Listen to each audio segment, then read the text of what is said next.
So today is Wednesday in the third week of Lent, and this week we're saying that we are meditating about the fruits of fasting. We're talking about almsgiving, the importance of putting charity as the first expression of Christianity. And then we spoke about prayer, the need to pray in order to sustain a kind of almsgiving or charity that follows the example of Jesus, that we can't do it by our own strength. And then this week we're speaking about fasting and the importance of fasting as well in order to help us to purify our motivations in being Christians or even our religious practices. And this week, one of the fruits that I'm experiencing also is the importance of understanding our fragility as human beings. That fasting helps us, or one of the fruits of fasting is to help us to understand how fragile we are, how weak our bodies can be, especially in a society when we feel that we can manage everything with all the systems that we have. We learn to depend so much on technology, depend so much on the facilities that we have, that when we don't have them, we start to panic. So on one hand, when we fast, we somehow try to depend not so much on these things, but on how the body actually is itself. And we realize on one hand it's fragile, but on the other hand, there's such strength and power of sustenance in the body itself. And this brings us to a kind of fruit in our own prayer life, in our own Christian lives, that there is something else, there is someone else, if you like, that is sustaining our lives. And that more and more we can experience how we can entrust our lives to this someone who is greater. You know, this time of this pandemic of the COVID-19 or coronavirus could be a time also somehow to remind us of that how fragile we are, how fragile our systems of governance, of healthcare, etc., when a little bug comes and disturbs us. How fragile we are, and at the same time, there is someone else who is sustaining us in the midst of all this. And I think Lent is a time for us to try to deepen on finding a solution. I think all of us are trying to look for a solution. Every single institution, whether it's political, whether it's economic, whether it's religious, we're all trying to look for solutions. And today the readings are very interesting to give us a kind of pointer to that solution, to our fragility. Because we are looking for, somehow if you like, we're looking for wisdom of life in the midst of fragility. How can we understand life better? And of course, how can we live it in the midst of our fragility? The first reading of this third Wednesday of Lent is from Deuteronomy chapter 4, verses 1 and then 5 to 9. Again, Deuteronomy chapter 4, verses 1 and then 5 to 9. This passage for me is so enlightening today when we talk about seeking wisdom for life in the midst of fragility. It speaks about how Moses, after receiving the commandments from God, exhorts his people to listen and to obey these commandments, to understand them and to put them into practice. So if you look at the Bible, it always talks about these two aspects, listening and obeying, understanding and putting into practice. And today I would like to invite you also to meditate on this point of understanding and obeying the commandments of God as a form of wisdom of life. Now, just to give a little bit of context of the 10 Commandments, this was a time when the people of God were also living in fragility. In fact, they were not a people yet. They just were rescued from Egypt, from slavery. They were entering into foreign lands. They were small people, not numerous. And then they were looking for ways to survive and to form an identity in the midst of all this. If you look at it, this was also the drama of all the people in those times when we don't have the health care that we have today. They don't have all the services and facilities and technology, and life was very fragile. But here comes a people who claim, or at least in the writings, 4,000 years ago, a people who received a wisdom that they claim came from God. So can you imagine that? A people who claims God gave us these commandments to teach us how to live through fragility. 4,000 years later, these people are still around in some way. And of course, we as Christians also come like a branch from that root of these people of God. And we, as the gospel also today is taken from Matthew chapter 5, 17 to 19. Jesus says, I didn't come to abolish the law, but to fulfill it. So Jesus himself is teaching us as Christians that this law is also good for us to practice, to listen and to put into practice. Now, what is the difference that it could be, or the novelty that Jesus brought in terms of the commandments? Of course, why did he propose that again about the not abolishing the law in this new way of life as Christians? Because probably at that time, during his time, the people had lost a bit of the understanding, the spirit of the law. They were just doing rules, and if you remember all the discourses with the Pharisees, the scribes, they were just practicing the law for its sake. But Jesus was reminding us to go back and to understand what the law is all about, so that our practice of the law could be more meaningful. So once again, seeking a wisdom of life, understanding it, and trying to live it. This is the theme of today, in the midst of fragility. A wisdom in the midst of fragility. And this is the proposal of the people of God and of Christianity even today. Know the commandments, fulfill them, understand what they're really about in our times, and practice them. And that will give you the wisdom to understand life as it is, and also put effort to practice it, and you will learn to live it in the best way possible. So this day, I invite you really to ponder about the 10 commandments. And the question is, do you remember what they are? Because in order to understand them, we first need to know them. That's why Moses was very explicit. Listen, know them, understand them, before you can put them into practice.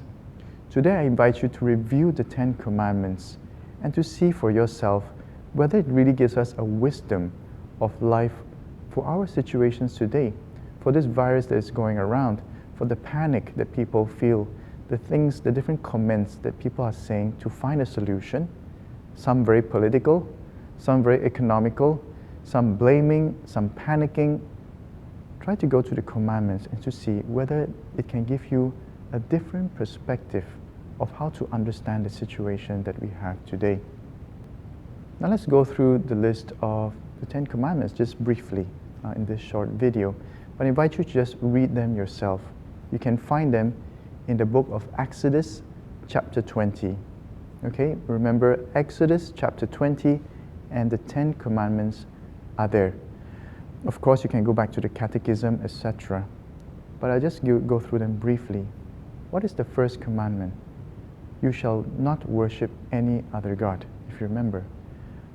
So we are called to worship only the Trinitarian God as Christians, of course. The God of love, the God of mercy, the God who is creator of heaven and earth, the God who provides, the God who is Father, and all of us are His children. And we are asked not to worship any other God apart from this. And sometimes we may find ourselves worshiping other things or other people who we believe will give us salvation, or we believe that people who will give us the solution or things. And God is saying there's only one who can give us that ultimate solution, and that's Him. And that's whom we worship and we serve. Now the second commandment is about not abusing the name of God. If you remember, do not misuse the name of the Lord your God in vain. And for me, this simply means don't use God to make promises. If you remember, Jesus was saying, do not swear, nor by heaven, nor by earth, because all these belong to God. Just let your yes be yes and your no be no. In other words, what this commandment is telling us is don't play God. Don't use the name of God to be God. We are His servants, not His master. We don't tell God what He should be, what He should do, but the other way around. He is the one who created us and wants to teach us how to live, how to be, and what to do with our lives. And the third commandment, which we all know, is keep the Sabbath holy. Keep the Sabbath holy, not just to go to Mass every Sunday, but meaning all the times that are meant for God, keep it aside for Him. Give Him the time that is due to Him. Prayer time, devotions that we do, these are very important. Now, I'm not trying to emphasize that that's all we do in our lives, but there are times that we are meant to give to God. And if we give Him those times, then we're keeping the Sabbath holy, and we can get the perspective that comes from God. Now, I would like to say that these 3 commandments are not complete without the other 7. And one of them that is most important, of course, is the 4th one, the next one after keep the Sabbath holy, and that is honor your father and your mother. What does this commandment want to tell us? If you notice, the first 3 commandments talk about our love for God, and the last 7 talks about our love for neighbor, for others. So our relationship to God has a lot to do with our relationship with others. And our relationship with others has a lot to do as well with our relationship with God. So honor your father and your mother. Somehow this is the key that brings the first 3 to understand all the rest. What does it mean to honor your father and your mother? It means not just, of course, your parents, but it means also all kinds of human authority that God has allowed in the world. Honor those who have authority over you, and that could be a bit more difficult. Of course, when we look at this, sometimes we're in a world that stresses so much about personal freedom that we don't like to trust in authority. We don't like to cooperate sometimes, and we say we need our own space, our freedom. But we don't like hierarchy, in other words, and sometimes this happens in our church as well. But I would like to say the concept of hierarchy begins in the family. Can you imagine a family where there's no hierarchy, where parents have no say over what their children should do? Everything becomes topsy-turvy when we overstress personal freedom, and then there's no order. Everything can be a chaos. And there are different examples we can give. For example, in certain countries, the law states that a teacher cannot give medicines to a child, etc., without the permission of the parents. But then, if the child asks for a contraceptive, the parents have no right to tell the child what to do. So it's a mess. It can be confusing when there's no order or hierarchy, when we don't respect the structures of society, in other words. So, but using the analogy of the family as well, we can understand that as the family matures, as children grow up, that sense of authority also adjusts. And of course, in maturity, there's greater autonomy. And therefore, if you notice, the commandment doesn't say obey your father and your mother. It says respect them, honor them. And this goes the same for us in a society that could be quite complex. And it's not asking our absolute obedience in that sense to authority. We need to also discern, but we must always respect it, honor its place. Honor means collaborate with its place, even if we don't agree, even if we find that things have to change. We need to honor that structure, because if we don't, something will collapse, and we don't know what's the next thing that will come after that structure. So if you see, what I'm trying to transmit here is there's a lot of wisdom in the 10 Commandments if we try to ponder them deeply, spend time to understand them. And if you like, these two are the key. Keep the Sabbath holy and respect. Freedom and respect, I would say. Why freedom? Because if you study a little more of the history, this commandment of keeping the Sabbath holy has to do with not working on the Sabbath. If you remember the history of the Israelites, what does work symbolize for them before the Exodus? Slavery. So keeping the Sabbath holy is something to tell us don't become slaves again to anything or to anyone. Keep that freedom. How? By keeping the Sabbath. Keep your relationship with God and you will not become a slave to anything else. I mean, work is something good. Apart from the history of the Israelites in exile or in slavery, work as a good value. But we can become slaves to work as well. We can become workaholics, so something good can even become a point of slavery. Keep the Sabbath holy, and then you will learn how to respect your relationships around you, which is the 4th commandment. And everything else flows from that. And if you allow me, I just go briefly through the others. What is the 5th commandment?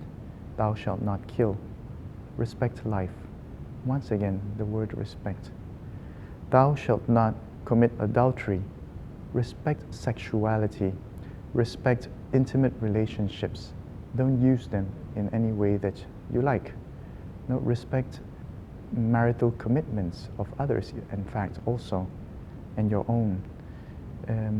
But all this comes from keeping the Sabbath holy and learning to respect the structures of society around. So that's the 6th commandment. The 7th commandment, thou shalt not steal. Do an honest job. Respect labor as well, the value of work. That's why employment is so important. Having a job to do, feeling useful as well in contributing to your family, to your society. Respect work as well. And of course, don't long for something more that is not yours. Don't steal in that sense. Respect that honest desire to work and to labor. The 8th commandment, don't give false witness. Don't lie. Respect the truth. Don't do partisan relationships or have favoritisms just for personal gain. So respect the truth. Live for the truth. And that will stabilize the confusions that we have. And there's so many lies around. What can a Christian contribute? Respect for the truth. And once again, all this has to come from respecting the Sabbath. Because without prayer, we don't have that strength. And the last 2 commandments have to do with coveting persons and things. No, persons in a sense, do not covet, that is, respect the right to personal property. Don't covet the things or the property of others. I mean, there could be injustices of why some have more, some have less, but we need to respect the principle that everybody has a certain right to personal property, and we cannot just take it away. We notice how governments have tried to just take this away, and we see the consequences as well. Respecting private property, not injustices, but that there's a personal right to that of everyone, and how we need to instill new laws based on that. And of course, respecting intimate relationships, family, spouse, etc. As it says, everybody has a right to a household, to a family, and within that family to have the kind of environment and not to be controlled by any external force. So there's a certain freedom that families should have also on how they want to bring up their children, that they want to have their own practices, even religious practices, etc. So once again, I invite you today to try to go through these 10 commandments, or even during this time of Lent. I think it's a central point of Lent, of examination of conscience. As we're talking about sin, we're talking about failures, we're talking about the need to build a better world with Christ. So in the midst of human fragility, let us try to look for real wisdom so that we can understand life. We can try to find real ways to live it. And we can learn from the people of God as well. They were small people. They were not as great as many people would think. They were always small, but they always had the courage to testify in their God. They experienced God is real. God exists, and God is near to us. And He gave us these commandments to understand and to practice so that we can show the world that there's true wisdom that comes from God that can resolve the situations. But if they listen, if they understand also, and they put it into practice.